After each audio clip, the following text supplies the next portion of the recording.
Hello everyone, my name is Deepa Mehta and welcome back to the channel Kosher Learning. Students, जैसे कि आप लोगों को पता है, अभी हम क्या पढ़ रहे हैं? इंडियन इकोनॉमिक डेवलपमेंट का chapter number 1, that is Indian economy on the eve of independence.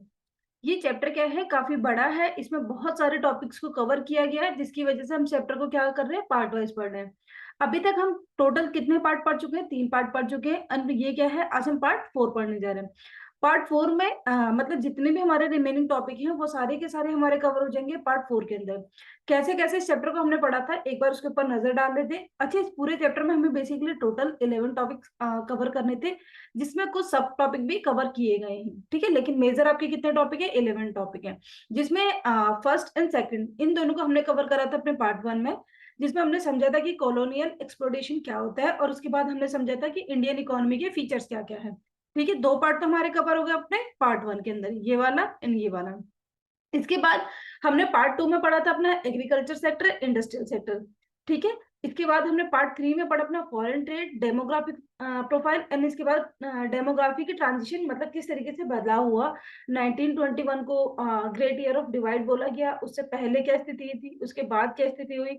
उसके बाद मैंने कुछ चीजें जो तुम्हारी कैसे थे, जनरल नॉलेज बेस्ड कुछ चीजें थी जो मैंने तुम्हें इसमें कवर करवाई। ठीक है, आज हमें क्या पढ़ना है? आज हमें इसकी टॉपिक नंबर 8, 9, 10 एंड 11 को कवर करना है। ठीक है, छोटे छोटे टॉपिक है एंड इंटरेस्टिंग टॉपिक भी हैं।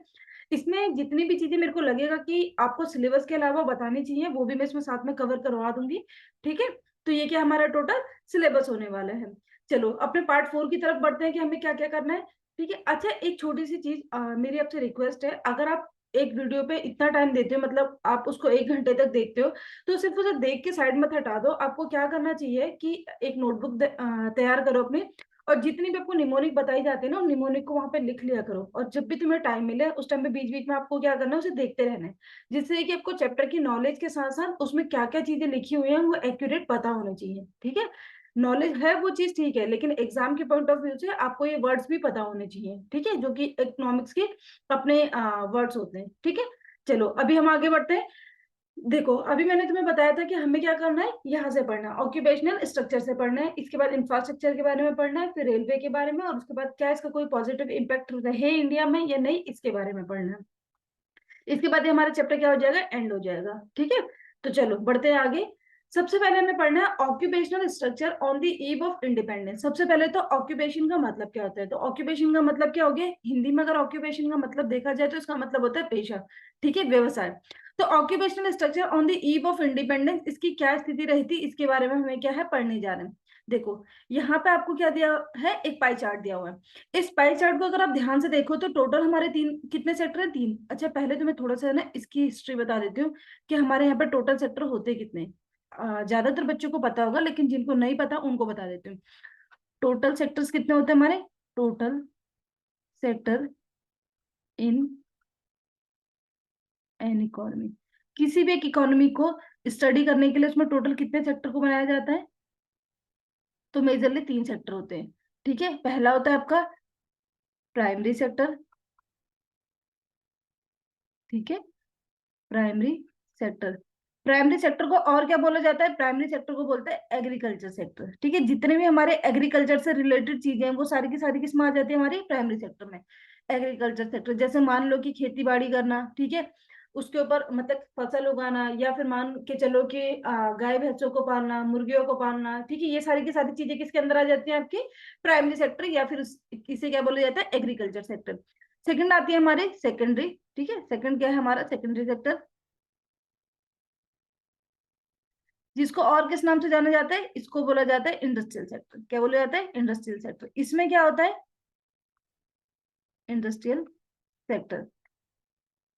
इंडस्ट्रियल सेक्टर में क्या होते हैं? जितनी भी हमारी रॉ मटेरियल को फिनिश गुड में कन्वर्ट करने का जो काम करा जाता है वो किसके अंदर करा जाता है? इंडस्ट्रियल सेक्टर के अंदर करा जाता है। ठीक है, जैसे मान लो कि हमने क्या करा, प्लास्टिक की मदद से चेयर बना दिया, इंडस्ट्रियल सेक्टर के अंदर आ जाएगा। ठीक है, इसके बाद थर्ड में हमारा होता है जिसको हम क्या बोलते हैं? टर्शियरी सेक्टर भी बोलते हैं। क्या बोलते हैं? टर्शियरी सेक्टर भी बोल देते हैं। सेक्टर, इसको और किस नाम से जाना जाता है? इसको जाना जाता है सर्विस सेक्टर के नाम से। क्या बोलते हैं इसको? सर्विस सेक्टर के नाम से।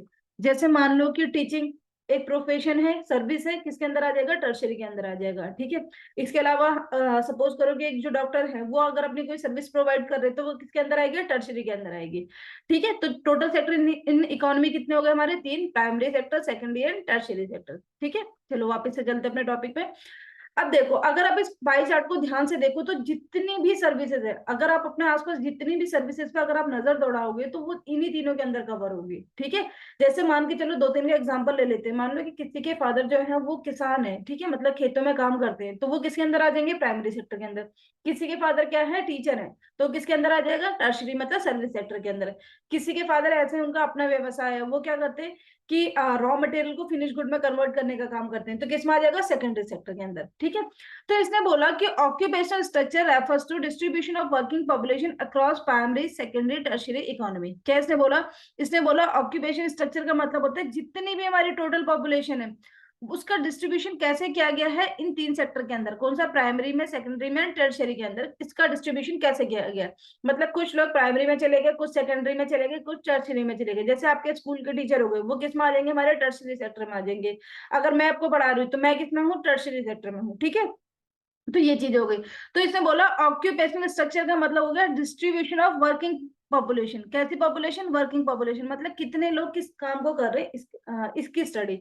अब आप सोचोगे कि यार इसकी स्टडी हमें क्यों करनी है, हमें क्या मतलब कि कोई लोग मतलब प्राइमरी में काम कर रहे हैं या टर्शियरी में काम कर रहे हैं, सेकेंडरी में काम कर रहे हैं, एक्चुअली में इसकी स्टडी जरूरी है। ठीक है, देखो इन तीनों उसमें सेक्टर में कितने लोगों का कंट्रीब्यूशन है और एक्चुअल में यहाँ से कितना इनकम जनरेट हो पा रहा है, इसके बारे में स्टडी करना बहुत ज्यादा जरूरी है। ठीक है, तो चलो हम वन बाय वन अपना समझते हैं कि क्या है करके। सबसे पहले बात करते हैं हम अपनी एग्रीकल्चर की। ठीक है, जो कि हमारा क्या है, प्राइमरी सोर्स है। ठीक है, तो सबसे पहले कहता है on the eve of independence हमारे यहाँ की टोटल 72.7%, कितने, 72.7% जो पॉपुलेशन थी वो एग्रीकल्चर में एंगेज है। अब एक छोटी सी चीज बताओ, आप लोगों ने देखा होगा कि जो इंडिया की जो एग्रीकल्चर है वो किसके ऊपर बेस्ड है, वो रेन के ऊपर बेस्ड है। ठीक है, मतलब कि अगर इंडिया में रेन अच्छी होती है तो फसल अच्छी होगी, मतलब अच्छी का मतलब एक बैलेंस हो गया। ठीक है, और अगर यहाँ की जो रेन है अगर वो एक्सेस हो जाती है या कम होती है तो लोगों की जो किसान की फसल है वो क्या होता है, खराब होना शुरू हो जाता है। तो बेसिकली एग्रीकल्चर में अगर आप ध्यान से देखोगे ना तो एफर्ट तो बहुत ज्यादा है, मेहनत बहुत ज्यादा है, लेकिन उस हिसाब से वहां से आउटपुट निकल नहीं पा रहा है। ठीक है ना, मतलब क्या हो गया कि लोगों को क्या है, एफर्ट ज्यादा लगाने पड़ते हैं, उसमें लोग ज्यादा इन्वॉल्व हो जाते हैं, लेकिन उतनी वहां से इनकम अच्छी जनरेट हो नहीं पा रही। तो अगर हमारी एग्रीकल्चर सेक्टर में ज्यादा पॉपुलेशन एंगेज है तो ये क्या है, एक खराब सिंबल है। ठीक है, एक ऐसा सिंबल बता रहा है कि आपके लोग कहाँ पे एम्प्लॉयड है, आपके लोग एक ऐसे सेक्टर में एम्प्लॉयड है जहां से इनकम जनरेट ही नहीं हो पा रही है। तो अगर आप ध्यान से देखोगे तो हमारे जो देश की टोटल पॉपुलेशन, मतलब अगर इसे अप्रोक्स करके देखो तो 73% की जो पॉपुलेशन है वो एग्रीकल्चर में क्या थी, इन्वॉल्व थी। एक ऐसे सेक्टर में इन्वॉल्व है जहां से क्या है, आपका रिवेन्यू बहुत ज्यादा जनरेट हो नहीं पा रहा है। ठीक है, तो कहता है percentage of population depend on agriculture is much less in advance country. कहता है अगर इसी पैटर्न को आप देखो ना, अगर आप और कंट्रीज को देखोगे तो वहां पे ऐसा नहीं है, वहां पे क्या है, उनकी जो पॉपुलेशन है वो एग्रीकल्चर के ऊपर क्या है, बहुत कम एंगेज्ड है। मतलब वो या तो सर्विस सेक्टर में काम कर रहे हैं या फिर इंडस्ट्रियल सेक्टर में काम कर रहे हैं जहां से कि एक्चुअल में इनकम जनरेट हो पाती है। अगर एग्जांपल के लिए आप देखो तो इंग्लैंड में आप देखो सिर्फ 2% वहां की पॉपुलेशन क्या है, एग्रीकल्चर में काम कर रही है। अब तुम सोचो, इंग्लैंड में सिर्फ 2% लोग एग्रीकल्चर में काम करते हैं और भारत में 73% काम कर रहे हैं। तो ये कितना एक तरीके से ड्रास्टिक डेटा है। ठीक है, कहते हैं कि इंग्लैंड एंड अमेरिका में कितने हैं, 2% है। जापान की कितने, सिर्फ 12% पॉपुलेशन ऐसी है जो एग्रीकल्चर में इन्वॉल्व है, और वहीं जर्मनी में देखा जाए तो सिर्फ 4% पॉपुलेशन ऐसी है जो उनके एग्रीकल्चर में इन्वॉल्व है। अब तुम्हें डेटा इनमें से एक दो का याद हो जाए तो वेल एंड गुड है, एग्जाम में लिखने के लिए इनफ रहेगा आपका। ठीक है, बाकी दो तीन बार रीड कर लेना तो जनरल नॉलेज के लिए भी सही रहेगा। ठीक है, तो अब इसने देखा कि जितनी भी हमारी डेवलप्ड कंट्रीज है उनकी अगर आप पॉपुलेशन को देखो तो सिंगल डिजिट में वो काम कर रहे हैं। मतलब 2% इंग्लैंड की पॉपुलेशन, अमेरिका की पॉपुलेशन, जापान की 12%, जर्मनी की 4%, जबकि वही अगर पॉपुलेशन देखा जाए इंडिया की तो 73% हो जाते हैं। ठीक है, तो ये खराब सिंबल है। This establishes backwardness of the Indian economy at the time of independence. कहते हैं इससे पता चलता है कि इंडियन इकोनॉमी कितनी बैकवर्ड थी, मतलब उस समय पे कितने पिछड़े हम लोग थे कि हमारी जो क्या है 73% पॉपुलेशन कहाँ पे एंगेज हो गई है, एग्रीकल्चर में हो गई है। जबकि इसको एंगेज होना कहाँ पे चाहिए, हमारी जो मोस्ट ऑफ द पॉपुलेशन है उसको एंगेज होना चाहिए या तो सेकेंडरी में या फिर टर्शियरी सेक्टर में, जहां से एक्चुअल में क्या है, इनकम जनरेट होती है। ठीक है, और अगर आप डेवलप्ड कंट्री का आप डेटा उठा के देखोगे तो आप कभी आपको टाइम मिले तो आप गूगल से किसी भी कंट्री का, ठीक है, उनका देखना कि कितनी कितनी पॉपुलेशन उनकी कहाँ कहाँ पे एंगेज है। तो आप देखोगे उनकी जो ज्यादातर पॉपुलेशन है वो कहाँ पे एंगेज हो जाएगी, या तो सेकेंडरी में या फिर सर्विस सेक्टर मतलब टर्शियरी में, ठीक है।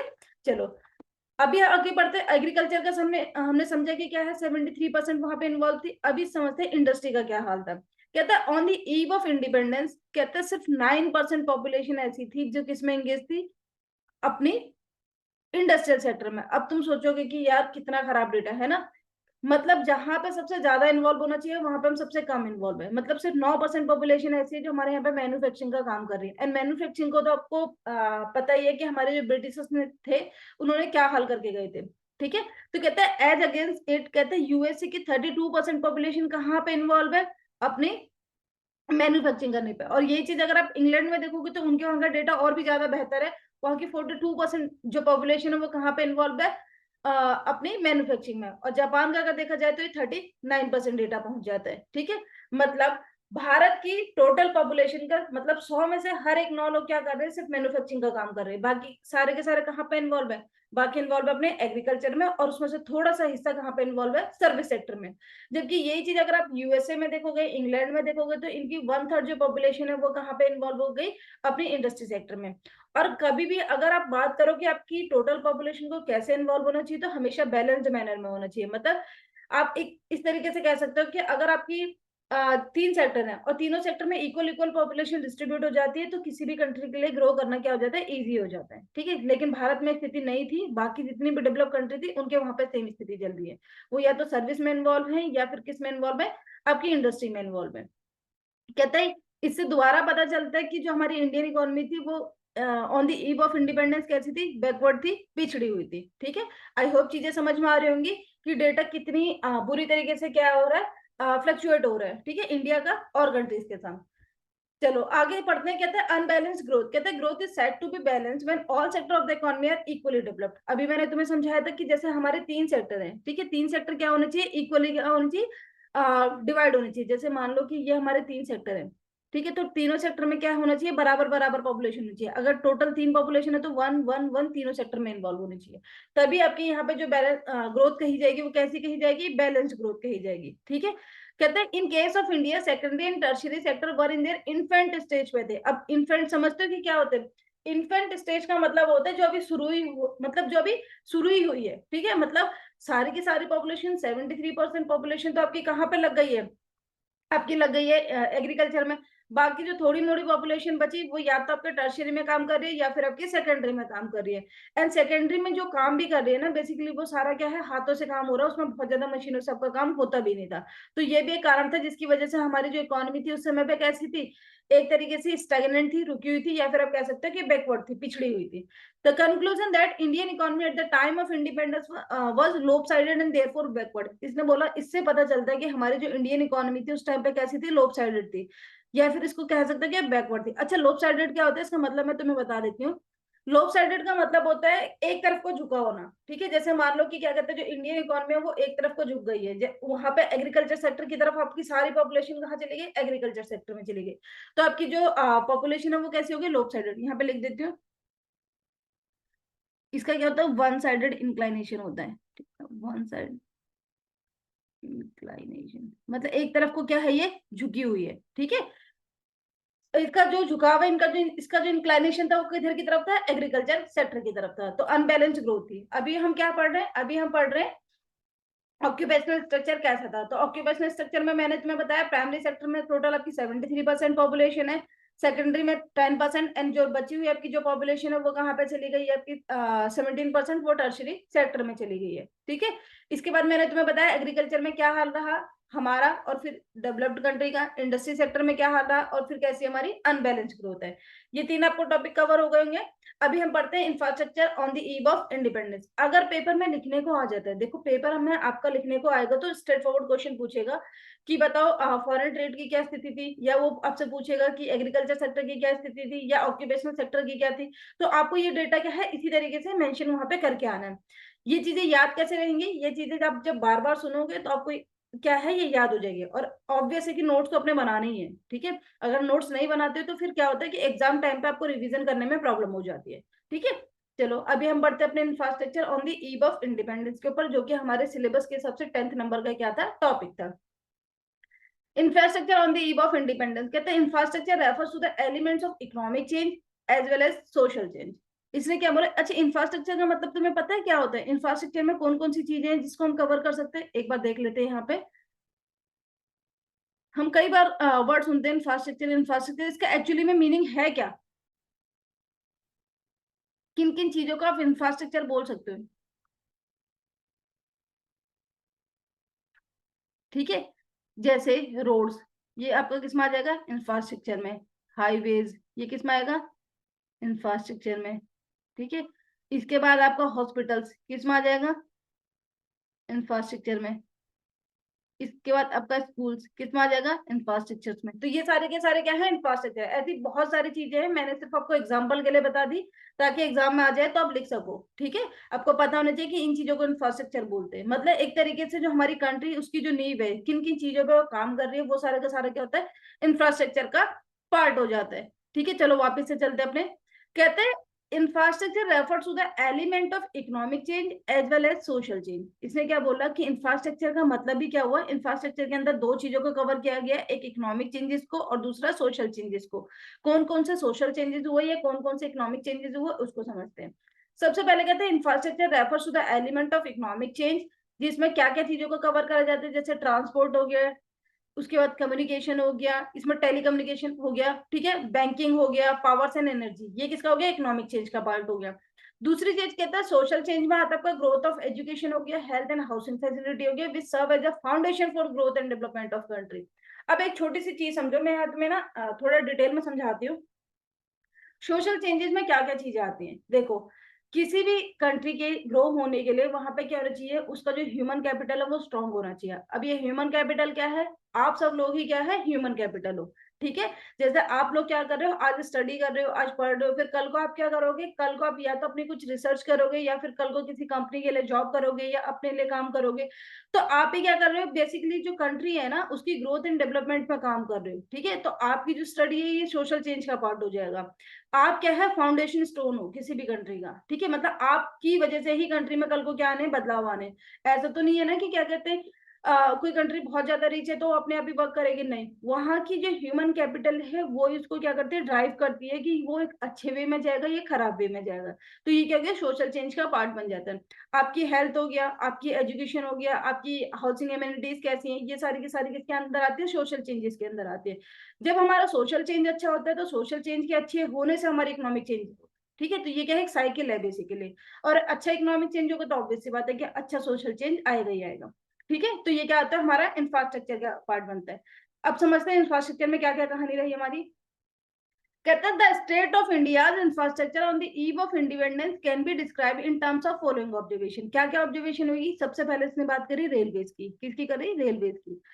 अच्छा तुम एक चीज बताओ कि हमारे यहाँ पे जो रेलवेज है उसे लेके कौन आया। ठीक है, तो सबको पता है कि हमारे यहाँ पे जो रेलवे को लाने का क्रेडिट है वो किसको जाता है, ब्रिटिशर्स को जाता है। ठीक है, जब ब्रिटिशर्स हमारे यहाँ पे आए और उन्होंने देखा कि भारत का जो रॉ मटेरियल है वो बहुत अच्छा है, ठीक है, उसको हमें क्या करना चाहिए, अपनी कंट्री में लेके जाना चाहिए, फिर अपनी कंट्री से उसे फिनिश गुड में कन्वर्ट करके भारत में लेके आना चाहिए। लेकिन दिक्कत ये थी कि एक जगह से, मतलब जो हमारे रिमोट प्लेसेस हैं उनसे सी पोर्ट तक जो सामानों से लाया कैसे जाए। तो उसके लिए क्या है, या तो छोटे व्हीकल का इस्तेमाल करो जिससे कि लाना पॉसिबल नहीं है, ठीक है, उसमें कॉस्ट बहुत ज्यादा लगता था। या फिर आप क्या करो, कोई एक ऐसा साधन ढूंढो जिससे कि आप क्या है, बहुत कम कॉस्ट पे एक जगह से दूसरी जगह क्या करो, ट्रांसपोर्ट हो सको। तो आज की डेट में रेलवे से सस्ता जो माध्यम है कोई नहीं है, और इवन उस टाइम पे भी। ठीक है, तो इन्होंने क्या करा, रेलवे को यहाँ पे क्या करा, इन्होंने क्या करा, रेलवे को इन्होंने यहाँ पे बेसिकली फाउंड करा। ठीक है, तो railway were develop to transport finish goods from Britain to the interior of the colonial India. इसने क्या बोला, जो रेलवे था उसे डेवलप करा गया किस चीज के लिए, ट्रांसपोर्ट करने के लिए फिनिश गुड्स। मतलब कि जो ब्रिटेन था वो क्या करेगा, ब्रिटेन से लेके समुद्र के जो समुद्र से होते हुए भारत के सी पोर्ट तक तो लेके आ जाएगा, लेकिन वहां से अलग अलग उसमें कहाँ पे जाए, मतलब अलग अलग स्टेट्स में माल कैसे पहुंचे, इसकी बड़ी दिक्कत थी। अब छोटी सी ना एक चीज तो मैं समझाती हूँ, जैसे मान के चलो, अगर आपने भारत के मैप को कभी ध्यान से देखा हो, ठीक है, जिन बच्चों ने नहीं देखा वो प्लीज आज देख लेना। भारत के अगर आपने मैप को ध्यान से देखा हो तो टोटल उसमें कितने स्टेट हैं, 28 स्टेट है। उन 28 स्टेट में से क्या सारे के सारे जो स्टेट्स हैं वो समुद्र से सटे हुए नहीं? तो जो स्टेट समुद्र से सटे हुए नहीं है वहां पे आपको माल पहुंचाया कैसे जाए? जैसे मान के चलो हमारा जो महाराष्ट्र हो गया, हमारा जो गुजरात हो गया, बेसिकली नॉट महाराष्ट्र, गुजरात जो है उसकी क्या है, जो मेजर जो बाउंड्री है वो कहाँ से लगती है? वो समुद्र से लगती है।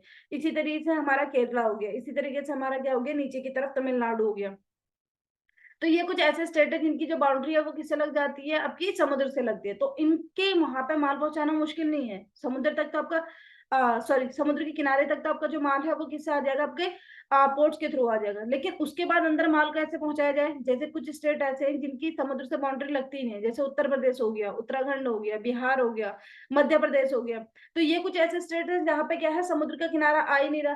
तो यहाँ पे माल पहुंचाने के लिए, यहाँ पे फिनिश गुड्स को पहुंचाने के लिए, या फिर यहाँ से आपका रॉ मटेरियल ले जाने के लिए, जो ब्रिटेन था उसने क्या करा? रेलवे की मदद ली। ठीक है, वो क्या उसने क्या करा, भारत के अलग अलग हिस्सों में उसने क्या करा, रेलवे को पहुंचाया। और फिर वो क्या करता था, भारत के इंटीरियर से माल उठाता था। ठीक है, जैसे मान लो कि उसे रॉ मटेरियल उठाना है बिहार से, तो वो क्या करेगा, बिहार से रॉ मटेरियल को उठाने के लिए रेलवे का इस्तेमाल करता था। बिहार से उसने क्या करा, रॉ मटेरियल उठाया, उसके बाद जो उसका नियरेस्ट सी पोर्ट है वहां से ले जाके वो अपनी कंट्री में लेके जाता था। ठीक है, तो इसीलिए उसने क्या करा, रेलवे का निर्माण करा। It aimed at widening the size of the market for the British product in India. कहते हैं इसका जो मुख्य उद्देश्य था वो क्या था? इसका मुख्य उद्देश्य था कि आपको क्या करना है कि इसके डिफरेंट डिफरेंट पार्ट से माल मतलब रॉ मटेरियल उठाना है। ठीक है, उसको लेके जाना है कहाँ तक? समुद्र मतलब पोर्ट तक, और उसके बाद उसको क्या करना है, ब्रिटेन लेके जाना है, और सेम फिर वहां से इधर करना है। ठीक है, तो ये था पहला। दूसरा कहता है ports were develop to handle exports of raw material. Ports का मतलब तुम समझते हो, जहाँ पे बेसिकली क्या होता है, समुद्री जहाज आके रुकते हैं। तो कहते हैं ports were develop to handle exports of raw material to Britain and import of finished good to India. तो इसने बोला कि दूसरा इन्होंने क्या करा, इन्होंने पहली चीज तो रेलवे बनाई, दूसरी चीज इन्होंने क्या करा, पोर्ट्स को डेवलप करा। अच्छा, पोर्ट्स को डेवलप करने के पीछे इनके कारण क्या था? रेलवे आपने बना दी, रेलवे सामान लेके आएगा कहाँ तक? पोर्ट तक, मतलब समुद्र के किनारे तक लेके आएगा। लेकिन वहां पे भी तो उनको हैंडल करना पड़ता है ना सामान को, कि कैसे यहाँ से इंपोर्ट और एक्सपोर्ट की एक्टिविटीज को आप क्या करो, इजीली कर सको। तो उसके लिए इन्होंने क्या करा, पोर्ट्स का निर्माण करा। ठीक है, तो यहाँ पे जो डिफरेंट डिफरेंट पोर्ट्स है, आपने देखा होगा कई सारे जो पोर्ट्स हैं उनके तो नाम भी इंग्लिश ही नाम रखे गए हैं, मतलब उसी टाइम के रखे हुए, जिससे कि क्या करते, मतलब उन लोगों ने उसको बनाया जिससे कि क्या करे, वो अपने बिजनेस को इजीली कर सके। उसके बाद आते हैं तीसरी चीज, आती है पोस्ट एंड टेलीग्राफ के बारे में। किसके बारे में? पोस्ट एंड टेलीग्राफ के बारे में। तो कहता है पोस्ट एंड टेलीग्राफ और develop to enhance administrative efficiency. Bharat में जो हमारी पोस्ट है, इसको जो लाने का क्रेडिट है ये भी किसके पास गया? ब्रिटिशर्स के पास गया। इसको समझते हैं कि क्यों पोस्ट एंड टेलीग्राफ को बनाने का जो मेन पर्पज था वो क्या था? एडमिनिस्ट्रेटिव जो इनके वर्क है वो इजीली हो सके। जैसे मान के चलो कि अब भारत के अलग अलग कोनों में क्या है, अलग अलग काम कर रहे थे। जैसे कुछ लोग आपके क्या है, मद्रास में काम कर रहे हैं, कुछ लोग आपके बॉम्बे में काम कर रहे हैं, कुछ लोग आपके कैलकाटा में काम कर रहे हैं। अब इनके बीच में आपस में कम्युनिकेशन हो कैसे? तो कम्युनिकेशन को करने के लिए इन्होंने क्या करा, इसका पोस्ट का मतलब भारतीय पोस्ट का या इंडियन पोस्ट का इन्होंने क्या करा, निर्माण कर दिया। ठीक है, जिससे कि इनके बीच की जो कम्युनिकेशन है वो इजिली हो सके। उसके बाद कहते हैं roads were develop to facilitate transportation of raw material from different part of the country to the port. इसके बाद इन्होंने क्या है, भारत में अच्छी सड़कों का निर्माण करा।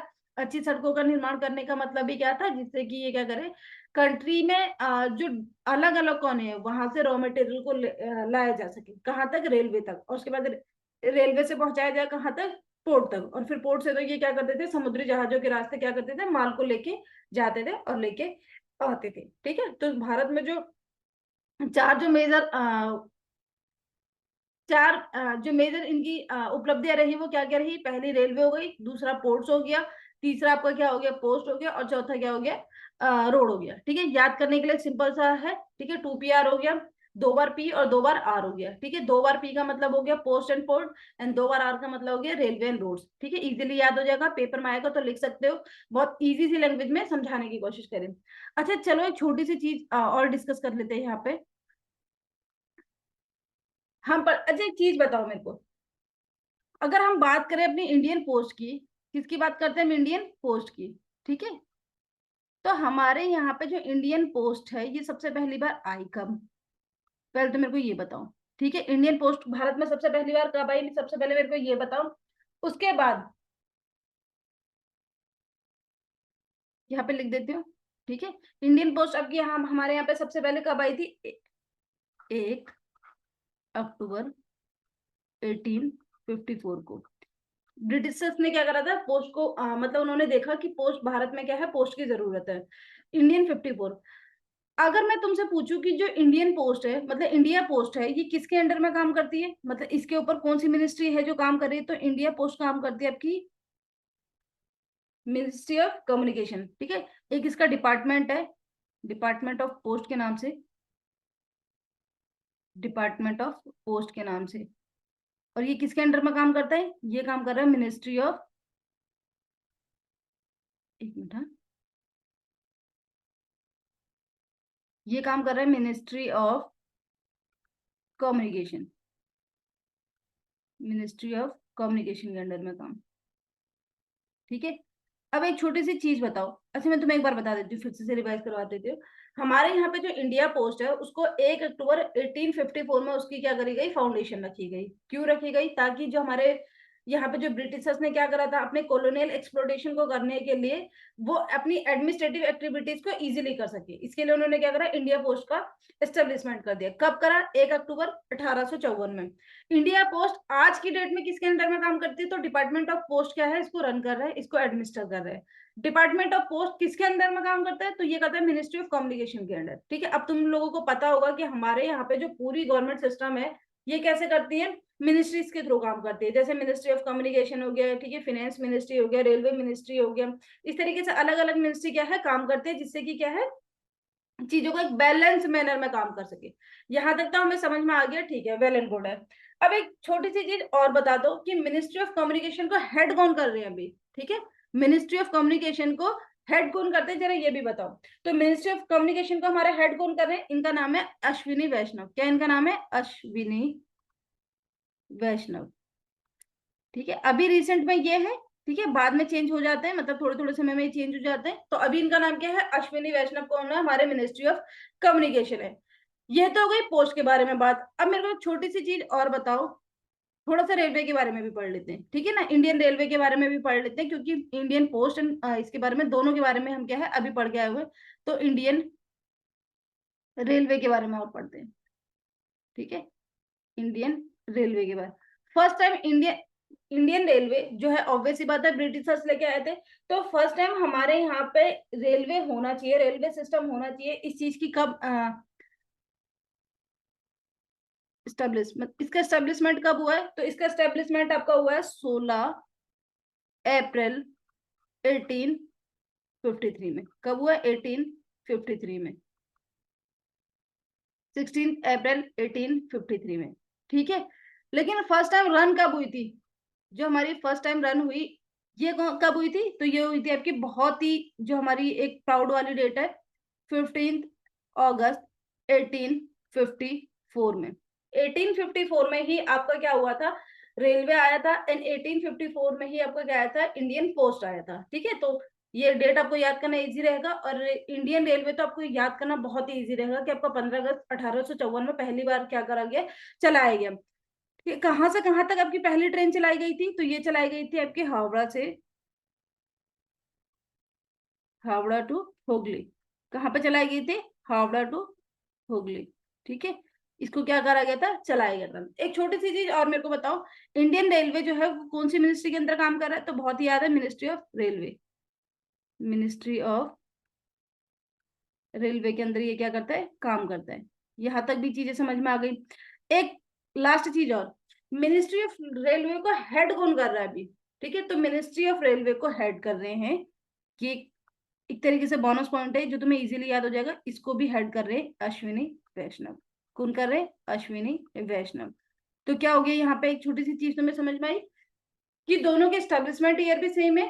ठीक है, एंड दोनों के ही क्या है, हेडिंग मिनिस्ट्री भी सेम है। ठीक है, मिनिस्टर भी सेम है, दोनों को ही हेड कौन कर रहा है, अश्विनी वैष्णव कर रहा है। तो ये क्या थी, तुम्हारी सिर्फ जनरल नॉलेज के लिए थी, अगर याद रह जाएगा तो वेल एंड गुड है, एग्जाम में आएगा तो लिख देना। ठीक है, चलो अभी हम आगे बढ़ते हैं। अच्छा एक मिनट, एक बार तुम्हें वापस से करवा देती हूँ। Infrastructure on the eve of independence कैसा कैसा था, इसमें मैंने तुम्हें समझा दिया। 2PR करके आपको क्या है, एक निमोनिक याद करना है, 2PR। 2P का मतलब हो गया port and post, and R का मतलब हो गया रोड एंड रेलवे। ठीक है, इसको याद रखना है। अभी आगे पढ़ते हैं, reality behind infrastructure change by the British. अब इसके बारे में पढ़ना है कि क्या हमारे यहाँ पे जो इंफ्रास्ट्रक्चर चेंजेस ब्रिटेन के द्वारा करे गए, इनके पीछे इनका मकसद क्या था। तो कहते हैं some modest infrastructure change in the economy during the British Raj is not denied. Obvious सी बात है, अभी तो हम 4 मेजर चेंज पढ़ के ही आ रहे हैं। कहता है कि हमारे यहाँ पे जो 4 चेंजेस करे गए, जो 4 मेजर चेंजेस करे गए एक्चुअली में, कहते हैं उनको हम डिनाई तो बिल्कुल भी नहीं कर सकते कि वो चेंजेस हुए थे। सबसे पहले एक मैं तुम्हें एक छोटी सी चीज बता देती हूँ। जब भी आप किसी चीज को पढ़ो ना, तो आप ऐसे स्प्रिट लेके मत पढ़ो कि आप इंडियंस हो या कुछ हो, ठीक है। जो रियलिटी है आप उसको लेके पढ़ो। ऐसा नहीं है कि अगर हम ये पढ़ रहे हैं कि Indian economy on the eve of independence, Britain ने हमारे ऊपर शोषण करा, ये करा वो करा, तो आप उसको उसी वे में पढ़ना शुरू कर दो। नहीं, एक्चुअल में क्या रियलिटी है आपको उसे पढ़ना है, ठीक है। अगर उनके कोई पॉजिटिव चेंजेस हैं तो हमें वो भी पता होने चाहिए, कुछ नेगेटिव चेंजेस हुए तो वो भी पता होने चाहिए। जैसे आपने बोला कि हमारे यहाँ पे जो रेलवे है वो एक अच्छा उन्होंने क्या करा था, इनिशिएटिव लेके आए थे, तो हम उसको डिनाई नहीं कर सकते, ठीक है। तो कहते हैं the motive behind this change was not the growth and development of the Indian economy. ये भी बिल्कुल ठीक है। कहता है हालांकि वो हमारे यहाँ पे उन्होंने मेजर चेंजेस करे, लेकिन इन मेजर चेंजेस के ऊपर उन्होंने कभी भी ये नहीं सोचा था कि इंडियन इकोनॉमी का भला हो। उनका जो मेन जो रीजन था वो क्या था, अपने बिजनेस को बेसिकली ग्रो करना। तो कहते हैं the motive behind this change was not the growth and development of Indian economy, बल्कि ये तो उनको अपने बिजनेस को इजीली चलाने के लिए करना पड़ा। It was the growth and development of the British economy through the colonial exploitation of the Indian economy. तो इसने क्या बोला कि उनका जो मेन मकसद था वो क्या था कि अपने व्यवसाय को इजीली चला सके। उन्होंने कभी शायद इमेजिन भी नहीं करा होगा कि वो क्या है, उनको भारत से कभी जाना भी पड़ेगा, ठीक है। इसीलिए उन्होंने क्या करे, यहाँ पे इतने मेजर मेजर क्या करे, चेंजेस कर दिए, ठीक है। तो आई होप समझ में आया होगा। चलो अभी हम आगे बढ़ते हैं। कहता है impact of railway in India. अब तुम्हें पता है कि जो भारतीय रेल है, इसका हमारे इंडियन इकोनॉमी के ऊपर एक गहरा प्रभाव है, ठीक है। इंडियन इकोनॉमी ऑब्वियस सी बात है आज की डेट में एक जगह से दूसरी जगह सामान को ले जाने के लिए या सवारी को ले जाने के लिए सबसे जो अच्छा माध्यम माना जाता है वो आज भी रेलवे ही माना जाता है, ठीक है। मतलब आप क्या करोगे, अगर आप इंडियन रेलवे को किसी और दूसरे ट्रांसपोर्ट मतलब मोड ऑफ ट्रांसपोर्ट से कंपेयर करोगे, तो आप देखोगे इसकी जो कॉस्ट है ना वो क्या है, बिल्कुल एक तरीके से ना के बराबर है, ठीक है। अगर आप क्या करते हो, किसी एक प्लेस से दूसरी प्लेस पे जाने के लिए, सपोज करो आप बस का यूज करते हो या फिर कार का यूज करते हो या किसी भी मतलब मोड ऑफ ट्रांसपोर्ट का यूज करते हो, अगर आपको उसमें 1000 रुपीज का पे करना पड़ेगा, तो यहाँ पर आप सिर्फ 100 रुपीज में पे करके भी क्या कर सकते हो, ट्रेवल कर सकते हो। तो इस चीज को तो हम डिनाई नहीं कर सकते कि जो रेलवे है उसका क्या इम्पैक्ट रहा भारत में, ठीक है। इसको समझते हैं। तो impact of railway by Britishers will be understand by two ways. सबसे पहले इसका पॉजिटिव इम्पैक्ट समझेंगे, फिर इसके नेगेटिव इम्पैक्ट समझेंगे। पॉजिटिव इम्पैक्ट में इसने क्या बोला कि क्या क्या इसके हमारे यहाँ पे पॉजिटिव इम्पैक्ट पड़ा, उसके बारे में पढ़ते हैं। तो कहते हैं railway facilitated expansion of the domestic market. क्या इसने बोला,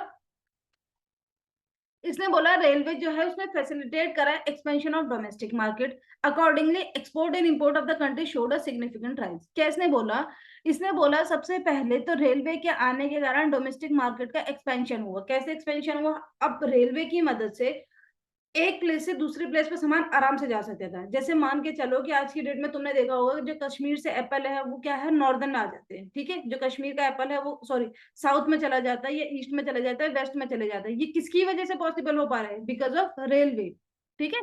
तो अकॉर्डिंगली एक्सपोर्ट एंड इम्पोर्ट क्या है, भारत में उसका एक सिग्निफिकेंट राइज आया था। लेकिन इस चीज को कभी भी आप ये मत समझ के चलो कि अगर भारत का एक्सपोर्ट बढ़ रहा है तो वो अच्छा ही बढ़ रहा है, या भारत का इम्पोर्ट बढ़ रहा है तो वो अच्छा ही हो रहा है। इसके लिए मैंने तुम्हें अलग से क्या है अपने पार्ट 3 में समझाया हुआ है। जैसे मैंने तुम्हें समझाया था कि भारत में जब ब्रिटेन के ब्रिटिशर्स कॉलोनियल के समय पे भारत में क्या था, ट्रेड सरप्लस था, मतलब इंपोर्ट कम था एक्सपोर्ट ज्यादा था। तो लेकिन फिर भी वो हमारे लिए पॉजिटिव सिंबल नहीं था, क्योंकि वहां से एक्सपोर्ट हो किस चीज का था, रॉ मटेरियल का हो रहा था। एंड रॉ मटेरियल का अगर आप एक्सपोर्ट करते हो तो मेरे हिसाब से तो एक पॉजिटिव सिंबल नहीं होता, ठीक है। क्योंकि उससे होता क्या है, मतलब आपकी यहाँ की जो चीजें हैं जो एक्चुअल में आपकी कंट्री में बननी चाहिए और उससे इनकम जनरेट होनी चाहिए सिर्फ आपकी कंट्री में, वो क्या है, अब वो इनकम बाहर जाके जनरेट हो रही है, ठीक है। तो क्या था, हमेशा एक्सपोर्ट एक अच्छा सिंबल नहीं होता और हमेशा इंपोर्ट एक खराब सिंबल नहीं होता, ठीक है। चलो इसके सेकंड पॉइंट पे चलते हैं।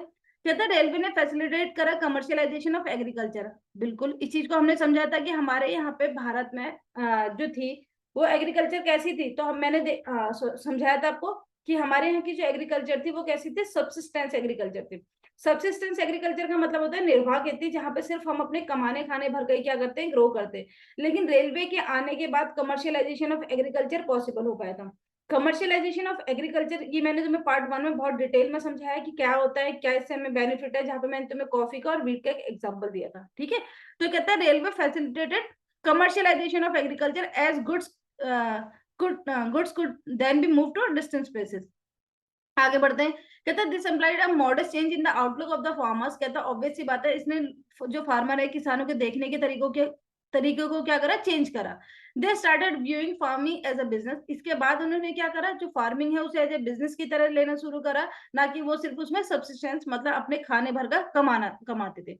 अब उनको समझ में आने लगा कि यार, अगर मैं अपने खेत में कॉफी और गेहूं दोनों चीज उगा सकता हूँ, तो क्यों ना मैं कॉफी उगाऊं जो कि 2,000 रुपए किलो की बिकेगी। ठीक है, मैं क्यों सिर्फ 20 रुपए वाले गेहूं, 20 रुपए केजी में जो गेहूं सेल हो रहा है उसको बेसिकली ग्रो करूं। ठीक है, तो इन्होंने क्या करा, जो पहला तो इनका जो चेंज था, ऑब्वियस सी बात है कि इन्होंने रेलवे लाने से किस चीज को बढ़ाया, डोमेस्टिक मार्केट को बढ़ाया, इंपोर्ट एक्सपोर्ट को बढ़ावा मिला। दूसरा कहता है कि कमर्शियलाइजेशन ऑफ एग्रीकल्चर भी पॉसिबल हो पाया। ठीक है, और कमर्शियलाइजेशन ऑफ एग्रीकल्चर हमेशा एक पॉजिटिव सिंबल होता है, ये एक नेगेटिव सिंबल नहीं होता। ठीक है, कहीं आपको ये लगने लगे कि यार बताओ एग्रीकल्चर का भी कमर्शियलाइजेशन कर दी, तो this is a positive symbol actually. तो आगे बढ़ते हैं, कहते हैं railway enable people to break the barriers of distance and undertake journeys to far off places. They promoted cultural affinity among the countrymen. अब इसको समझते हैं कि क्या है, यहाँ पे 2-3 अच्छे वर्ड है, इनको समझाऊंगी तुम्हें कि क्या क्या चीजें होते हैं। सबसे पहले कहते हैं कि रेलवे ने ना जो डोमेस्टिक आपकी बैरियर्स थी उसको खत्म कर दिए। मतलब जैसे कि आज की डेट में अगर हमें इंग्लैंड जाना है, ठीक है, तो हम क्या कर सकते हैं, आराम से एयरवेज की मदद से जा सकते हैं। इसी तरीके से भारत में पहले एक जगह से दूसरी जगह, मतलब एक स्टेट से दूसरी स्टेट में जाने में भी लोगों को प्रॉब्लम होता था, क्योंकि कोई मोड ऑफ ट्रांसपोर्ट ऐसा था ही नहीं जो उनको ले जा सके। तो या तो लोगों को क्या करना पड़ता था, मतलब पैदल जाना पड़ता था, और वो बेसिकली एक रिस्की वो था, तरीका था, जिससे कि वो एक जगह से दूसरी जगह जा सके। तो कहते हैं रेलवे ने इनेबल करा पीपल को ब्रेक करना बैरियर्स को of distance and undertake journey to far off places. इसने प्रमोट करा कल्चरल एफिनिटी को। अब ये कल्चरल एफिनिटी क्या होता है, इस चीज को थोड़ा सा समझते हैं। देखो, आपको पता है कि हमारे यहाँ पे जो टोटल इंडिया में टोटल अभी 28 स्टेट्स है। अब 28 स्टेट में आप मान के चलो, जैसे एक हो गया कलकत्ता हो गया, ठीक है, एक हो गया हमारा महाराष्ट्र। महाराष्ट्र का कल्चर कुछ और है, कलकत्ता का कल्चर कुछ और है। अगर हमारे यहाँ पे ऐसी हो, जियोग्राफिकल बैरियर लगी हो, मतलब एक जगह से दूसरी जगह जाना पॉसिबल नहीं है, तो क्या कभी महाराष्ट्र का कल्चर कलकत्ता जाता या कलकत्ता का कल्चर महाराष्ट्र आता? तो नहीं, कभी जा ही नहीं पाता, है ना। तो ऐसे में बेसिकली होता क्या कि जो कल्चर है ना वो प्रमोट ही नहीं हो पाता, किसी एक कल्चर की जो अच्छी चीज है वो दूसरी जगह तक जा ही नहीं पाती। आज की डेट में अब तुम देखोगे, जैसे मान के चलो आप शहरों में रह रहे हो, दिल्ली में आप रहते हो। अब दिल्ली तो बेसिकली क्या है, कैपिटल स्टेट है, ठीक है। तो यहाँ पे अब देखो कि हर एक स्टेट के क्या है, लोग रहते हैं, तो वो क्या करते हैं, अपने कल्चर को यहाँ पे शो करते हैं। जैसे कलकत्ता के लोग अपने यहाँ पे अपने यहाँ की जो दुर्गा पूजा है उसको दिखाते हैं, तो वो क्या है, कल्चरल एफिनिटी है। तो रेलवे की वजह से, क्योंकि लोगों ने क्या करा, जियोग्राफिकल बैरियर को ब्रेक करा, उसकी वजह से वो एक जगह से दूसरी जगह आते थे, जिसकी वजह से वो अपने कल्चर को प्रमोट कर पाए। ठीक है, और यहाँ पे एफिनिटी का मतलब एक तरीके से क्या हो गया, लगाव। एफिनिटी का हिंदी मतलब क्या होता है, लगाव। ठीक है, तो यहाँ पे क्या हुआ, एक चीज एक प्लेस से दूसरी प्लेस पे क्या करा गया, चीजों को लाया गया। ठीक है, आई होप यहाँ तक चीजें समझ में आई होगी। आगे कहता है faster movement of food grain across different part of the country help control the spread of famines. ठीक है, अच्छा इसको तो बहुत ध्यान से समझना। सबसे पहले मैं इसका मतलब बता देती हूँ। इसका मतलब क्या होता है, इसका मतलब होता है अकाल। ठीक है, इसका मतलब क्या होता है, अकाल। ठीक है ना। तो कहता है faster movement of good food grain across different part of the country owing to railway help control the spread of famines. कहते हैं क्योंकि रेलवे की मदद से आप एक जगह से दूसरी जगह सामान आराम से लेके जा सकते थे, जिसकी वजह से जो डिफरेंट डिफरेंट जगह पे जो अकाल जैसी स्थिति पैदा हो जाती है ना, वो भी क्या होने लग गई, खत्म होने लग गई। क्योंकि आज की डेट में जैसे मान लो कि एक स्टेट है, उत्तर प्रदेश एक स्टेट है, अगर मान लो कि वहां पे बारिश ना होने के कारण वहां पे अनाज नहीं उग पा रहा, तो जो हमारी गवर्नमेंट है वो क्या करती है, एक दूसरे उन स्टेट से जहाँ पे फसल हुई अच्छी, वहां से क्या करते हैं, उस जगह पे ट्रांसपोर्ट करवा देती है रेलवे की मदद से। तो faster movement of food grain across different part of country owing to railway help control the spread of famines. ठीक है, ये तुम्हें वर्ड याद रखने, ये आपके क्या है, कीवर्ड्स हो गए।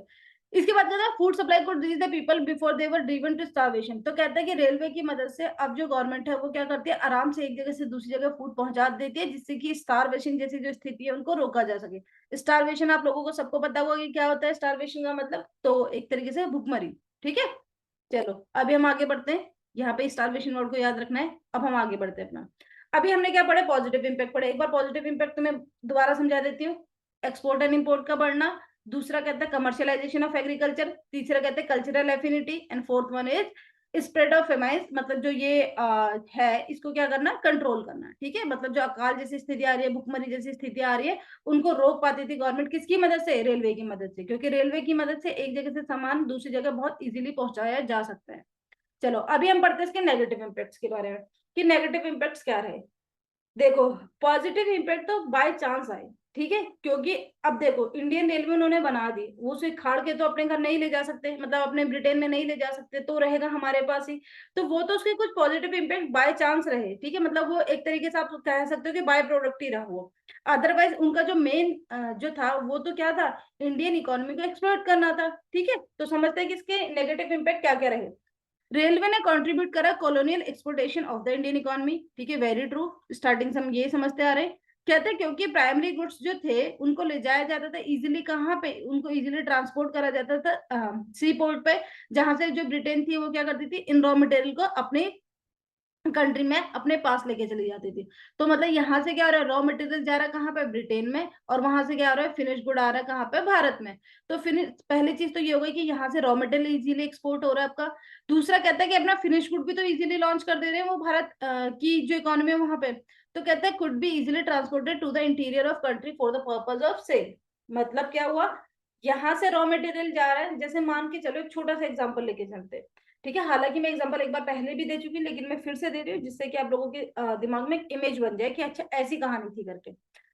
जैसे मान के चलो कि बिहार के अंदर कोई रॉ मटेरियल है जो बहुत अच्छी क्वालिटी का है। ठीक है, कोई मान के चलो कि कोई स्टोन्स वगैरह हैं जो बहुत अच्छी क्वालिटी के, सिर्फ वो बिहार में ही क्या है पाए जाते हैं।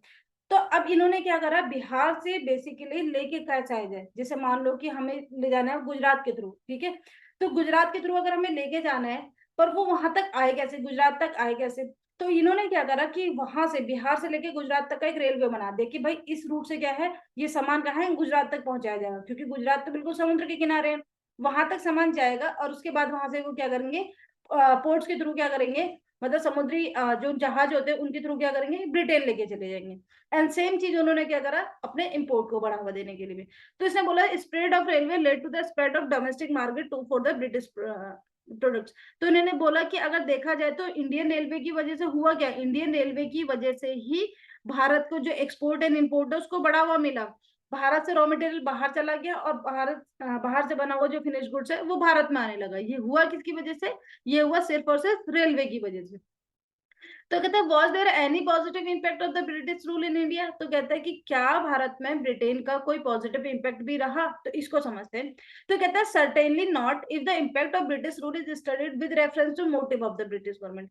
अगर इस कंटेक्स्ट में पढ़ा जाए कि जो मोटिव था वो ब्रिटेन का, मतलब ब्रिटिश गवर्नमेंट का, वो मतलब अगर हम उनके मोटिव की बात करें तो क्या इसका कोई पॉजिटिव इम्पैक्ट है, तो आंसर विल बी नो। मतलब उन्होंने इस उद्देश्य से तो नहीं करा कि भारत का फायदा हो जाए। उनका सीधा सीधा सा मोटिव था क्या, उनका जो मोटिव था क्लियर था, फोकस्ड था क्या, कि कॉलोनियल एक्सप्लोटेशन किसका, इंडियन इकोनॉमी का। मतलब यहाँ पे क्या है, जितना यहाँ से लूट सकते हो उतना लूट लो। तो हाउएवर जो the means to achieve the end yielded some positive side effect. लेकिन कहता है कि इस पूरी जर्नी के दौरान जो उन्होंने देखा कि यार हमें भारत के कॉलोनियल एक्सप्लोटेशन करना है, लेकिन ऐसा तो नहीं है ना, कितना भी खराब करेंगे कितना भी खराब करेंगे, कुछ तो चीजें ऐसी हुई जो क्या करे, मतलब at the end of the day Bharat को फायदा उन्होंने पहुंचाया। तो क्या क्या इनके फायदे थे इसको एक बार समझते हैं। ठीक है, दीज आर एज अंडर, हमें टोटल कितने कितने टॉपिक इसके अंदर कवर करने हैं, 5। ठीक है, अगर आपसे पूछा जाए कि क्या कॉलोनी जो ब्रिटेन गवर्नमेंट थी इसका कोई पॉजिटिव इंपैक्ट रहा, तो टोटल आपको 5 पॉइंट कवर करने हैं। वन बाय वन समझाती हूँ कि क्या है। सबसे पहले तो इसने बोला कि कॉमर्शियल आउटलुक। क्या इसने बोला कि कॉमर्शियल आउटलुक। अब मैंने तुम्हें इससे पहले समझाया था कि जो इंडिया के जो किसान थे वो बेसिकली कर क्या रहे थे, वो कर रहे थे अपने सब्सिस्टेंस एग्रीकल्चर, मतलब ऐसी एग्रीकल्चर जिससे वो अपने कमाने भर का मतलब खाने भर का कमा सके। लेकिन इन्होंने, ब्रिटेन के लोगों ने समझाया कि अगर एक खेत पर आप 20 रुपए वाले प्रोडक्ट भी उगा सकते हो और 2000 वाला भी उगा सकते हो, तो क्यों ना आप 2000 वाला उगाओ, ठीक है ना, क्यों आप 20 रुपए वाले, क्योंकि आपका मेहनत तो मोर और लेस सेम ही होने वाला है, ठीक है। आपका इन्वेस्टमेंट में तो थोड़ा फर्क आएगा, तो आप थोड़ा और ज्यादा इन्वेस्ट करके क्या करो, कमर्शियलाइजेशन करो, ठीक है, जिससे कि आपको क्या हो, ज्यादा मुनाफा होगा। तो ये इसका पहला बेनिफिट था।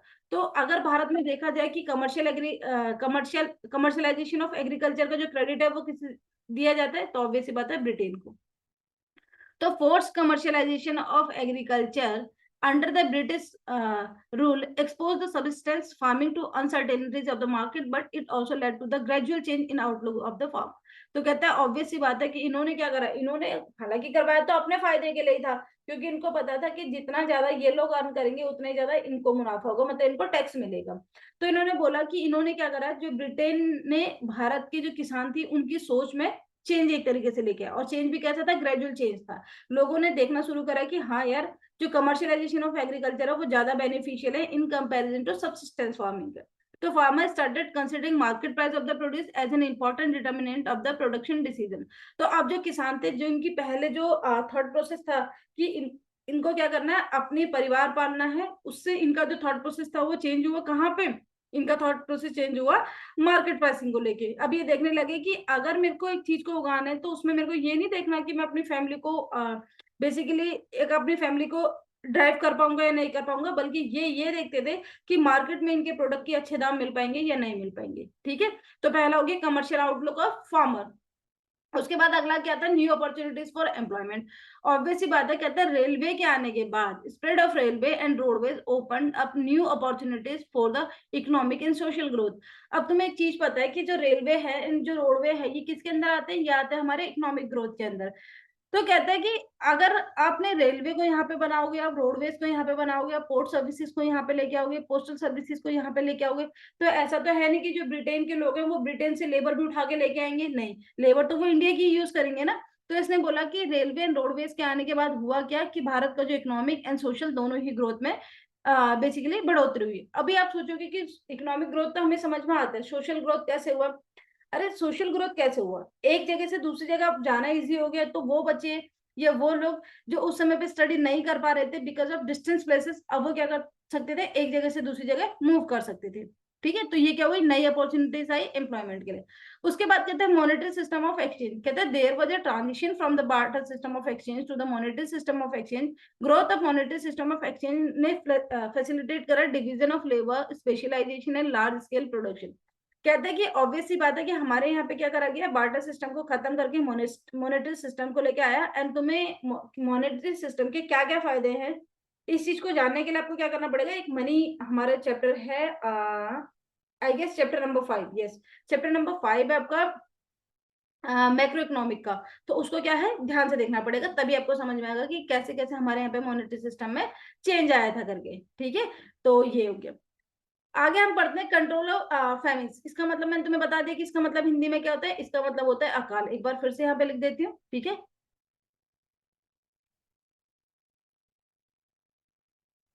ठीक है, कहता है रैपिड मीन्स ऑफ ट्रांसपोर्ट। इसने बोला कि जो हमारे रैपिड मीन्स ऑफ ट्रांसपोर्ट आए, इन्होंने फैसिलिटेट करा rapid movement of food grain to the famine affected areas. Accordingly famine जो है कंट्रोल किया गया।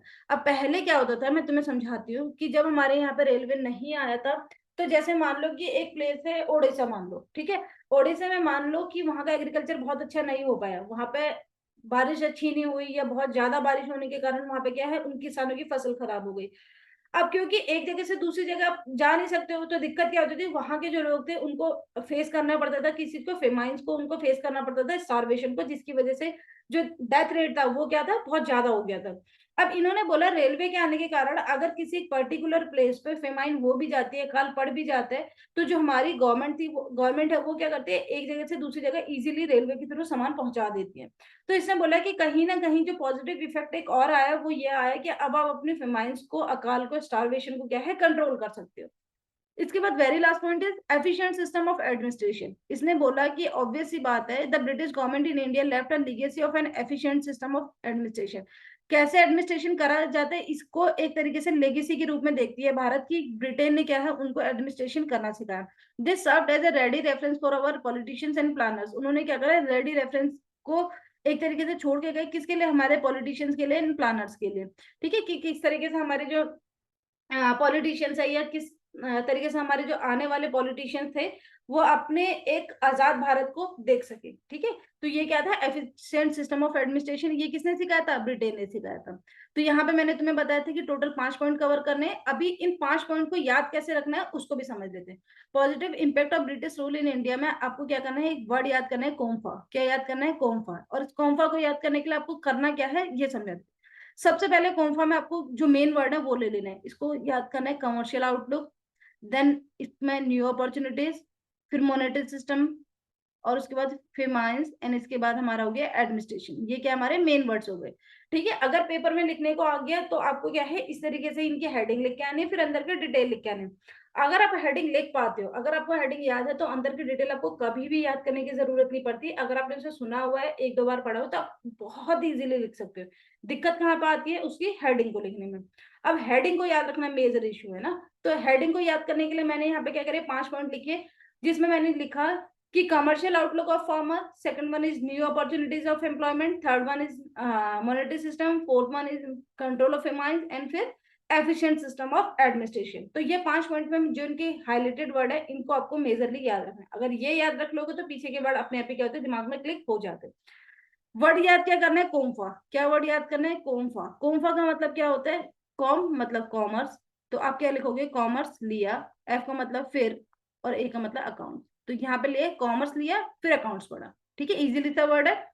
आप ऑब्वियस सी बात है कि आपके ही सब्जेक्ट से रिलेट भी करता है, आप कॉमर्स के स्टूडेंट हो, आपसे क्या है, इजीली रिलेट कर जाएगा। तो कैसे याद करोगे, कोम्फा को याद कैसे करोगे, कॉम मतलब कॉमर्स, एफ का मतलब फिर, और ए का मतलब अकाउंट्स। कॉमर्स लिया, फिर अकाउंट्स पढ़ा, तो इजीली आपको क्या हो जाएगा, ये याद हो जाएगा। यहीं पे हमारा क्या होता है, चैप्टर एंड होता है। पूरे चैप्टर को हमने 4 पार्ट्स में पढ़ा, जिसमें मेजरली हमारे 12-13 टॉपिक थे। इनको टॉपिक वाइज करवाना मेरे को क्यों सही लगा कि इनको टॉपिक वाइज करवाना चाहिए। चाहे तो इस पूरे चैप्टर को ही हम 1 घंटे में भी खत्म कर सकते थे, मेजर मेजर पॉइंट लेके, लेकिन उसका कोई फायदा नहीं है, ठीक है। जब आपको 1 साल पूरा मिला हुआ है 15 से 16 चैप्टर को खत्म करने के लिए, तो ऑब्वियस सी बात है कि जो हमारा एजुकेशन सिस्टम है उसने एक प्रॉपर मतलब एक उसमें बनाया हुआ कि इतनी चीजें आपको कवर करनी है। अब अगर आप सोचो कि 1 घंटे में आप एक चैप्टर खत्म कर दो, तो वो पॉसिबल नहीं है, ठीक है। अगर आप करते हो तो इसका मतलब आप अपने आप से क्या कर रहे हो, धोखा कर रहे हो, झूठ बोलते हो, ठीक है। तो बेहतर है चीजें जैसी पढ़नी चाहिए उसको उसी तरीके से पढ़ा जाए। पूरा चैप्टर आपका 4 पार्ट में खत्म हो रहा है, ठीक है। 4 पार्ट को एक साथ देखोगे तो आपका चैप्टर नंबर 1 खत्म हो जाएगा। यहाँ से मेरा सजेशन ये है कि जब भी आप इनको पढ़ने बैठो तो नोटबुक जरूर मेंटेन करो, उसमें आप अपनी जो शॉर्ट ट्रिक्स है उसको याद करो, कुछ अपने टीचर्स की बताई हुई लिखो, कुछ अपनी क्या है खुद से बनाओ, ठीक है। तभी चीजें क्या है, इजिली याद रहती हैं, इजिली रिमाइंड रहती है। अभी के लिए चैप्टर खत्म होता है, ठीक है। अब मिलेंगे अपने नेक्स्ट चैप्टर में, जिसका नाम क्या है हमारा, पंचवर्षीय योजना, ठीक है, 5 इयर्स प्लान है, उसको समझेंगे। तब तक के लिए टाटा बाय बाय। अच्छा हाँ, एक छोटी सी चीज और, अगर आपको पूरे उसके दौरान मतलब लेक्चर के दौरान अगर आपको ऐसा लगा कि कोई चीज आपको समझ में नहीं आई, तो प्लीज आप उसे कमेंट सेक्शन के थ्रू पूछ सकते हो। अगर मुझे ऐसा लगेगा कि वो कमेंट सेक्शन के थ्रू बताई जा सकती है, तो मैं कमेंट सेक्शन के थ्रू से बता दूंगी। अगर मेरे को लगेगा कि नहीं, उसमें एक मेजर टॉपिक ही बनना चाहिए, तो फिर मैं उसे क्या करूंगी, मेजर टॉपिक बना के उसे समझा दूंगी, ठीक है। तो चलो, तब तक के लिए टाटा बाय बाय। यहाँ पे हमारा लेक्चर एंड होता है। Stay happy, stay healthy.